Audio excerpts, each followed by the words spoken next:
হয়েছে সোনাক্ষী সিনহা অভিনীত সিরিজ হীরামান্ডি। সঞ্জয় লীলা বানশালী পরিচালিত সিরিজটিতে সোনাক্ষীর অভিনয় বেশ প্রশংসাও পাচ্ছে। এরই মধ্যে শোনা যাচ্ছে বিয়ের পিঁড়িতে বসতে চান অভিনেত্রী।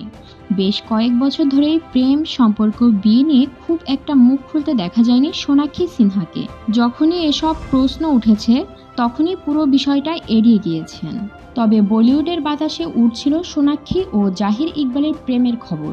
গত বছর সালমান খানের পার্টিতেও একসঙ্গে হাজির হয়েছিলেন সোনাক্ষী ও জাহির। এরপর থেকেই আলোচনায় দুজনের প্রেম। তবে দুজন প্রেমের বিষয়ে সরাসরি কিছু না বললেও নিজেদের প্রেম চালিয়ে যাচ্ছেন তা বলাই বাহুল্য। তবে কি জাহিরকেই বিয়ে করতে যাচ্ছেন সোনাক্ষী? সম্প্রতি কপিল শর্মার শোতে এসেছিলেন সোনাক্ষী। সেখানে কপিল হঠাৎ সোনাক্ষীকে বিয়ে নিয়ে প্রশ্ন করে বসেন। সোনাক্ষী তখন উত্তর দেন, কাটা গায়ে নুনের ছিটা, আমি কিন্তু বিয়ে করতে একেবারে তৈরি। তবে খুব চালাকি করে জাহিরের প্রসঙ্গ এড়িয়ে গিয়েছেন অভিনেত্রী।